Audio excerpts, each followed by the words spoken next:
Approximately a month ago, I scored a last-minute ticket to go to an annual Victorian ball, so I knew I needed to sew fast. And since I don't use a sewing machine, I knew that I needed to hand sew fast. The theme of the ball was 1890 to 1901, and whilst I own plenty of 1890s day wear, I had absolutely nothing suitable for evening wear.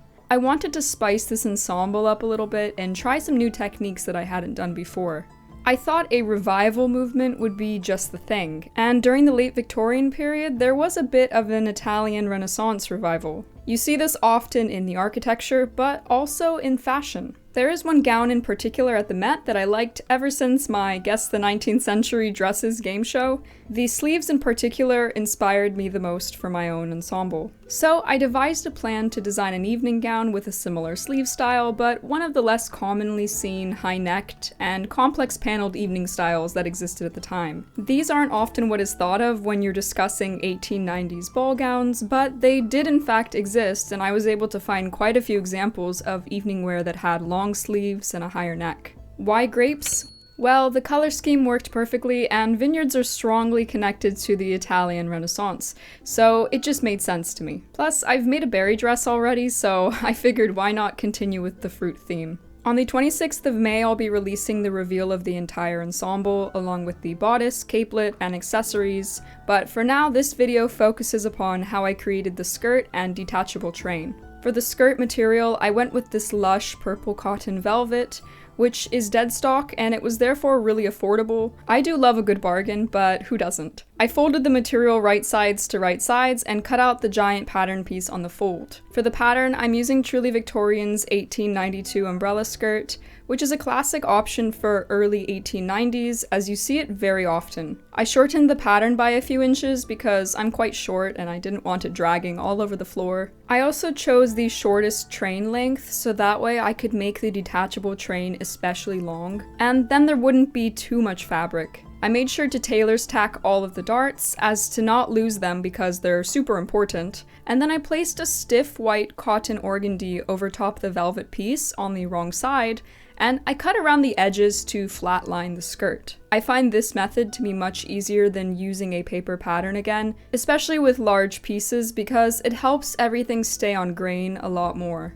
Once the two layers were cut out, I cut back a couple inches of the organdy at the point of the hem. I notched all the hem edges to be able to pin them down carefully at a curve, and then I began to hand sew down some of the twill tape using whip stitches. This process took a couple of days, and so I was pretty tired of hemming by the end of it. The twill tape I find really helps to provide extra body to the hem, which makes it easier to walk around or to dance in the skirt. Once everything was hemmed, it was time to sew down the darts. I created ladder stitches for better accuracy just by moving from side to side, and once tightened up, I pinned the dart and then stitched each dart down using small back stitches. I'll be pressing the darts later on towards the end. I tried on the skirt at this point and was really happy with the drape, even though I knew there was a lot of work left. It was time to move on to making the waistband. I pleated down the excess of the skirt top edge to match my waist measurement so that way it would fit into the band. And for the actual band, I cut out a strip of the cotton velvet as well as a strip of black cotton organdy, which I'm going to use as an interlining in order to prevent my waistband from wrinkling and folding over. I forgot to add this step whilst making the berry dress last year, so I've definitely learned my lesson this time. I pinned the waistband to the top of the skirt right sides to right sides, then I backstitched it down and added the organdy by pinning it to the wrong side of the waistband. I trimmed back all of the organdy's seam allowances, and this is just to reduce bulk and make the waistband fold a little bit easier.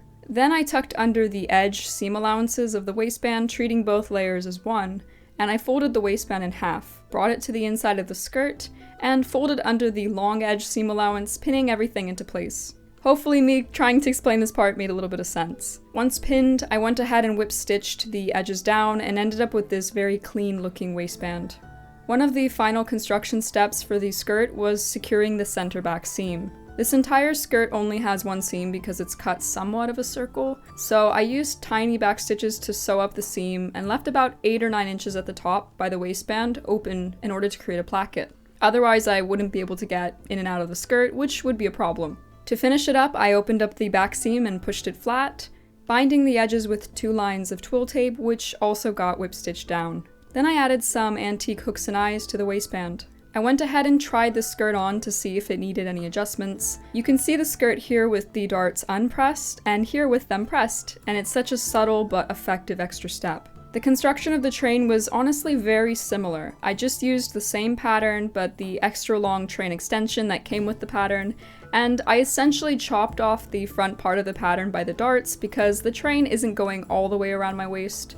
It'll only be going onto the back part. I chopped too much off originally, so I ended up having to cut extra panels and do a little bit of piecing, which I think only adds to its charm and historical adequateness. After cutting the outer pieces from this lovely deadstock lime green silk taffeta, I went ahead and placed a layer of black cotton organdy over the silk. I pinned the organdy down with the grain lined up evenly and cut around the edges to flatline the silk in this material. Then I trimmed back a couple of inches of the organdy to reduce bulk at the hem. I notched the edges, flipped under the hem, and bound it using the same beige twill tape and whip stitches. Once all the pieces were hemmed, it was time to join the pieced panels. I did so by first pinning and then later securing them with back stitches. I also went ahead and finished the front edges of the train, specifically the two sides that are seen at the front. Just like with the skirt, there was also a center back seam on the train, so that got hand sewn with small back stitches too, and now all 4 of my pieces were joined together, like magic. I finished the raw edges of the inside seams too, of which there were 3, again with the same twill tape. I also sewed on 3 lines of this lovely olive trim to bring a little contrast to the train and to cover up the seam lines on the outside of the garment.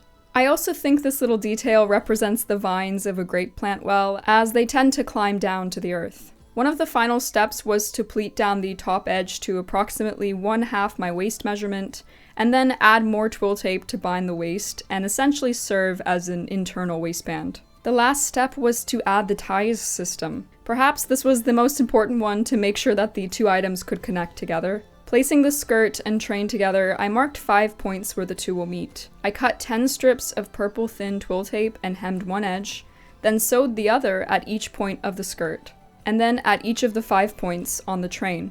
When tied together, the skirt and train hold to one another, acting as one entity.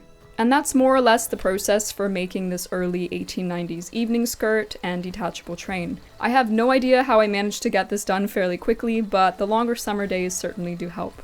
Thank you so much for watching, and I'll see you all in 2 weeks for the final reveal and for the next video.